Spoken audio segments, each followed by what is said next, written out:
दोस्तों नमस्कार। दोस्तों इस समय मैं कैमला गांव में मौजूद हूँ। मैं आपको बता दूँ यहाँ पर 10 जनवरी को माननीय मुख्यमंत्री जी यहाँ पर एक किसान महापंचायत संबोधित करेंगे। इस मौके पर यहाँ हमारे घरोंडा के हल्का विधायक श्री हरिंदर कल्याण जी पहुँचे हुए हैं और यहाँ का जायजा लिया, तैयारियों का जायजा लिया।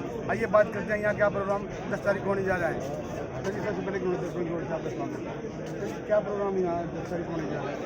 देखिए 10 तारीख को कैमला गांव में, जो कि घरोंडा विधानसभा का गांव है, यहाँ पर एक किसान महापंचायत का आयोजन होगा, जिसमें प्रदेश के माननीय मुख्यमंत्री मनोहर लाल जी मुख्य रूप से उसमें शिरकत करेंगे। अन्य नेतागण भी उसके अंदर आएंगे और उस कार्यक्रम में मुख्यमंत्री जी घरोंडा विधानसभा को लगभग 30 करोड़ रुपए के जो विकास कार्य हैं उसकी सौगात भी वो देंगे, चाहे वो उद्घाटन है या शिलान्यास है, वो भी उस दिन ये सब कार्य उस दिन संपन्न होंगे। सर जी, मैं जाऊँगा जैसे किसान आंदोलन चला हुआ है और 2 दिन पहले किसान ने घोषणा भी की थी भैया होने नहीं चाहिए, इस बारे में आज मेरे किसान भी इकट्ठे हुए हैं, इसके लिए प्रशासन की क्या तैयारी है? देखिए प्रशासन अपना काम करता है। मैं तो एक समाज के नाते मैं जरूर ये अपील करना चाहूँगा कि सबको अपनी बात करने का अधिकार है। जो भी हमारे किसान भाई जो धरनों पर बैठे हैं, जो भी आंदोलन में शामिल हैं, वो भी अपनी बात कहते हैं, उनको भी पूरी स्वतंत्रता है। और इसी तरीके से जो दूसरा पक्ष है, चाहे वो सरकार का पक्ष है, चाहे उसमें माननीय मुख्यमंत्री जी अपनी बात को समाज के आगे रखना चाहते हैं, तो उसमें किसी भी तरह का कोई व्यवधान पैदा नहीं होना चाहिए।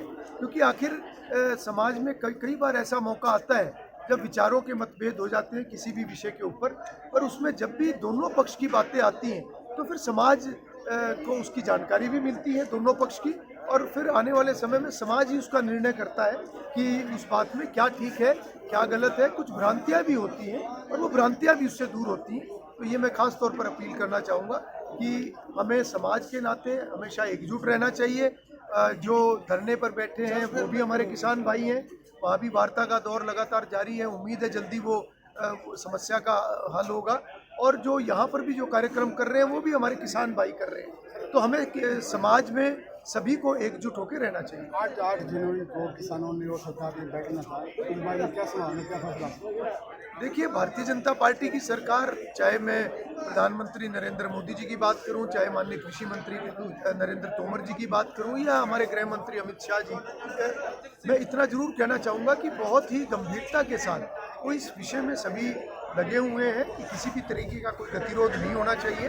और ये जो कृषि कानून बना है, ये तीनों कृषि कानून 20 वर्षों की लंबी मशक्कत के बाद ये बने हैं। हमारी भारतीय जनता पार्टी की सरकार से पहले चाहे कांग्रेस की सरकार थी या उससे पहले वाजपेयी जी की सरकार थी, बहुत से प्रक्रियाओं से गुजर कर ये जो कृषि कानून बने हैं। और समय समय पर इसकी डिमांड हमेशा चाहे किसान नेताओं द्वारा की गई है, चाहे वो राजनीतिक दलों द्वारा की गई है, या उस समय में जितने भी जो कृषि के विशेषज्ञ हैं या अन्य इस तरीके की कमेटियां हैं, उन सभी में इस तरह की सिफारिशें हमेशा हुई हैं कि किसान को जब तक उसकी फसल की बिक्री के लिए ज़्यादा जो विकल्प नहीं मिलेंगे तब तक किसान की आमदन नहीं बढ़ सकती। इसलिए किसान गवर्नमेंट कह रही है जो 3,000 लागू हुए हैं कि किसान के फायदे में जा रहे हैं, दूसरी तरफ कुछ लोग किसान जो सड़क पर उतरे हुए हैं, तो क्या आपको लगता है कि इसका राजनीतिकरण तो नहीं हो रहा? देखिए कुछ हद तक इसका राजनीतिकरण भी हो रहा है, बल्कि मैं इस बात को जरूर कहना चाहूँगा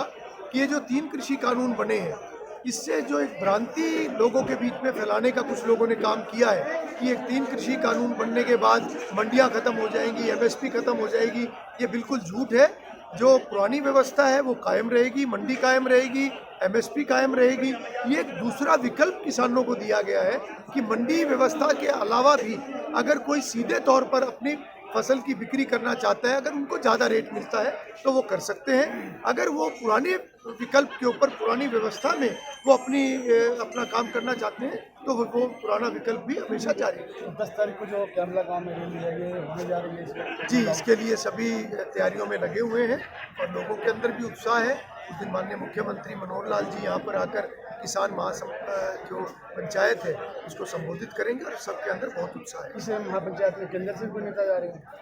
जी नहीं, माननीय मुख्यमंत्री जी होंगे या और जो भी पार्टी की तरफ से या इस तरीके से पार्टी की ये योजना होती है, जो भी सीनियर नेतागण आएंगे वो संवाद करोड़ रुपए की सौगात जो है विकास कार्यों की। और पिछले 5 वर्षों में भी घरोंडा विधानसभा क्षेत्र ने विकास के पथ पर काफ़ी आगे हमारी विधानसभा बढ़ी है।